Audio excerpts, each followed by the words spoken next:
Hello everyone, welcome to my channel. This is Meenu Thakur. So in this lecture we'll discuss polity and governance related MCQs which are very important for UPSC prelims point of view. Not only UPSC, it may also ask in PCS examinations, right? तो start करते हैं question number 1 से. सबसे पहले वही ये तो आप ना एक फंडा बना लो कि सबसे पहले आपको यही देखना है कि वो करेक्ट पूछ रहा है या incorrect, because it leads to human error. चलिए, पहला स्टेटमेंट क्या है? Recognised political parties have been allowed to freely use state own. एक सेकेंड.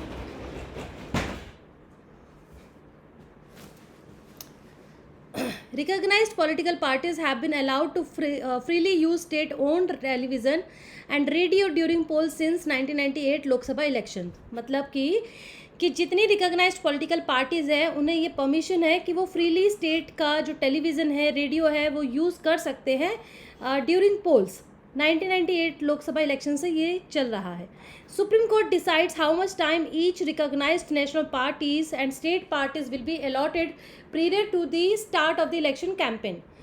तो इसमें सुप्रीम कोर्ट जो है वो डिसाइड करते हैं. State parties do not get telecasting time on the appropriate regional Doordarshan channel and AIR radio station. तो state parties को अलाउ नहीं है, ये कह सकते हैं. तो भाई ऐसा है, पहला तो सही है, लेकिन सेकंड स्टेटमेंट यूँ गलत है क्योंकि इसमें आपके सुप्रीम कोर्ट नहीं, आपके इन्वॉल्वमेंट होती है इलेक्शन कमीशन ऑफ इंडिया की. वो डिसाइड करते हैं कि कितना टाइम एलोकेट करना है. रही बात थर्ड स्टेटमेंट की, वो भी गलत है क्योंकि स्टेट पार्टीज़ को भी टाइम दिया गया है, मिनिमम 30 घंटे का टेलीकास्ट कर सकते हैं on relevant regional Doordarshan channel, even and all India radio station पे भी वो कर सकते हैं. Hence third statement is also not correct. तो भाई आपका option only option A will be the correct क्योंकि सिर्फ स्टेटमेंट 1 इज द करेक्ट. ठीक है, चलिए नेक्स्ट क्वेश्चन है. स्टेटमेंट 1 क्या कहता है? आर्टिकल 102 भारत के जो कॉन्स्टिट्यूशन है, संविधान जो है, उसके अनुसार अनुच्छेद 102 कहता है provides for the disqualifications for membership. यानी कि जो मेंबरशिप है उसका डिसक्वालिफिकेशन किस आधार पे होना चाहिए, ये आर्टिकल 102 बताता है. क्या ये सही है? देखो, ये आर्टिकल ना सबसे ज़्यादा महत्वपूर्ण तब हो जाता है जब लोकसभा चुनाव चल रहे हैं. इस टाइम पे प्रेजेंट में ये चुनाव चल रहे हैं, तो चुनाव से जितना भी फैक्चुअल और कंसेप्चुअल नॉलेज है उसको आपने टिप्स पे रखना है. सेकेंड स्टेटमेंट कहता है if a question arises as to whether a member of either house of the parliament, चाहे लोकसभा है या राज्यसभा है, उसका कोई भी मेंबर अगर अनुच्छेद 102 के तहत डिस्क्वालीफाई होना है, तो ये क्वेश्चन जो है ये किसके डिसीजन के आधार पे होता है? प्रेसिडेंट के आधार पे. उनके डिसीजन, वो फाइनल निर्णय लेते हैं and his decision shall be final. अब कौन सी स्टेटमेंट सही है, कौन सी स्टेटमेंट सही एक्सप्लेनेशन दे रहा है, ये देखते हैं. देखो, 102 आर्टिकल जो है वो ये डिस्क्वालिफिकेशन बताता है लोकसभा और राज्यसभा के मेंबर्स का, ये बिल्कुल सही है. तो हेंस स्टेटमेंट 1 इज़ करेक्ट.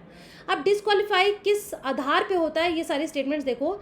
अगर वो अनडिस्चार्ज्ड इंसॉल्वेंट है, अनसाउंड माइंड है, अगर कोई भी उसने ऑफिस प्रॉफिट के लिए रखा हुआ है under the government of India और एनी स्टेट, और अगर वो कोई भी पार्लियामेंट तय करता है, कोई कंडीशन, कोई कानून बनाता है, उसके अनुसार डिस्क्वालीफाई होता है, तो ये भी कंसिडरेबल है. अगर वो भारत का नागरिक नहीं है तो भी जो है फॉरेन स्टेट का उसने सिटीजनशिप ले रखी है, तो वो भी इसके डिस्क्वालिफिकेशन में आता है. ठीक है,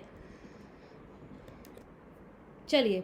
A person shall be disqualified as a member of the House of Parliament if he is so disqualified under the 10th schedule. ये भी एक क्लॉज है अनुच्छेद के अंदर. अब इसके अनुसार जो स्टेटमेंट 2 है वो इसलिए करेक्ट हो जाती है क्योंकि जो फाइनल डिसीजन होता है वो राष्ट्रपति का ही होता है. इसीलिए both statements are the correct and second statement is the correct explanation of the statement 1. तो आपका A answer, A is the correct answer. चलिए, अब यहाँ पे किससे क्वेश्चन संबंधित है? Urban local bodies. ठीक है, म्यूनसिपैलिटीज सबको पता है, लोकल बॉडीज सबको पता है, ग्राम पंचायत. अर्बन लोकल बॉडीज़ क्या है? म्यूनसिपैलिटीज़ है. तो उसके अंदर कौन कौन सा जो है वो आइटम आपका जो है या ये सब्जेक्ट जो है वो सम्मिलित होता है, ये आपको बताना है. चलिए, अब लोकसभा का जो कंक्लूज़न अभी नागालैंड में हुआ, तो अभी नागालैंड में क्या है कि अगले महीने ही इलेक्शन है, और वो इलेक्शन किसके हैं? जो लॉन्ग पेंडिंग म्यूनसिपल पोल्स के, म्यूनसिपैलिटी जो पिछले कई टाइम से 2004 में लास्ट उसका इलेक्शन हुआ था, वो पेंडिंग था, अब अगले महीने म्यूनसिपैलिटी का इलेक्शन होने वाला है। ठीक है, तो इसको ध्यान में रखते हुए ये अर्बन लोकल बॉडीज़ का क्वेश्चन है। ठीक है, अच्छा ये न्यूज़ ऐसा नहीं कि अभी होने वाला है, ये कुछ टाइम पहले की न्यूज़ है। ठीक है, कुल मिला के ये था कि नागालैंड चर्चा में था। नागालैंड का जो है ये कहा गया कि भाई आपका म्यूनसिपैलिटी पोल्स होना है, तो उस पर एक क्वेश्चन फ्रेम होता है कि अर्बन लोकल बॉडीज़ जो है वो क्या है। बेसिकली माइनर लोकल बॉडीज़ है डेट एडमिनिस्टर और रेगुलेट अ सिटी और town with a specific population. ठीक है, जितने भी फंक्शंस होते हैं वो उसके लिए रिस्पॉन्सिबल्स होते हैं अर्बन लोकल बॉडीज़, जैसे पब्लिक हेल्थ हुआ, वेलफेयर हुआ, regulatory functions, public safety, public infrastructure projects, development activities. ठीक है, जितने गड्ढे वगैरह सड़कों में दिखाई दे रहे हैं, नालियाँ भर गई हैं, ये सब म्यूनसिपैलिटीज़ देखती है, लोकल बॉडीज़। ठीक है, अब इसके अंदर क्या क्या आता है? म्यूनसिपल कॉरपोरेशन आता है, म्यूनसिपैलिटी आता है, नोटिफाइड एरिया कमेटी आता है, town area committee, special purpose agency, township, port trust, cantonment board. तो यानी कि आपका क्या नहीं आता? आपका नहीं आता ब्लॉक्स। ठीक है, हेंस क्योंकि अगर आप 3 टायर आप लोकल पंचायत देखोगे तो वहाँ पे आपका ये ब्लॉक्स आता है ना, ग्राम पंचायत, ग्राम सभा है, डिस्ट्रिक्ट है, ब्लॉक लेवल पे। तो यहाँ पे आपका ओनली 3 ही आपका करेक्ट है। चलिए जी, नेक्स्ट क्वेश्चन है, which of the following articles of the constitution of India provides for adjudication of disputes relating to waters of interstate rivers और रिवर वैलीज। जो नदियों को लेके विवाद रहता है राज्यों के बीच में, वो कौन से आर्टिकल के तहत आता है उसका adjudication? 245, 262, 263, 256। Article 263 is the correct answer. Article 263 of Indian Constitution provides for the resolution of disputes involving the waters of interstate rivers or river valleys। ठीक है, पार्लियामेंट में by law provide for the resolution of any dispute. यहाँ पे parliament अपना role अदा कर सकता है। Parliament may by law provide that neither the Supreme Court nor any other court shall have jurisdiction over any such dispute or complaint। तो ये case जो है ये पार्लियामेंट के ऊपर होता है प्योरली। इवन पार्लियामेंट ये भी बताता है कि ये केस सुप्रीम कोर्ट या फिर आपका उच्च न्यायालय में जाएगा कि नहीं जाएगा। द स्पेसिफिक्स ऑफ ट्रिब्यूनल्स, जो ट्रिब्यूनल्स हैं जो इस्टेब्लिश होते हैं time to time by the government of India to settle water disputes, वो भी आपके under interstate river water disputes act के तहत होते हैं 1956, जिसके अंदर ये सारे आपके ट्रिब्यूनल्स हुए हैं, जैसे Godavari water disputes, Krishna water disputes tribunal, Narmada water disputes tribunal, Ravi and Beas water tribunal. So these are the important tribunals which were established by the government of India to look into this river water disputes matter। ठीक है, तो B answer B is the correct answer.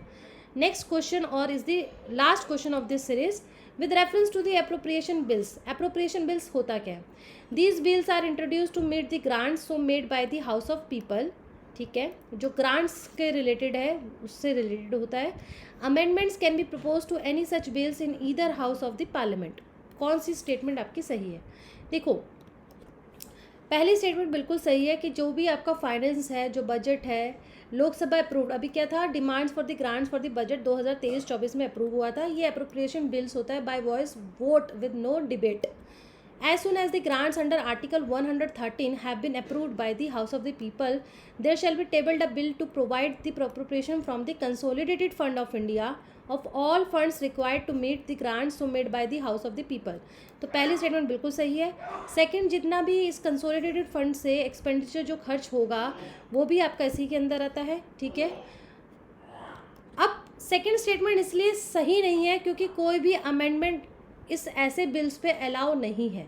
Shell be propose in either house of the parliament, तो ये आपका amendment हो ही नहीं सकता। Hence only one statement is the correct option. ठीक है, so with this I am concluding my current affair, not current affair, current I can say कि आपका पॉलिटी एंड गवर्नेंस है वो आपका यहीं भी समाप्त होता है। जैसे कि एक लोकसभा चुनाव वाला हमने देखा, करंट एट स्टैटिक पोर्शन, ये मिक्स रहता है पॉलिटी एंड गवर्नेंस में। So if you like this video, please like, share and subscribe my channel. You can even share your thoughts, your queries in the comment box. Thank you.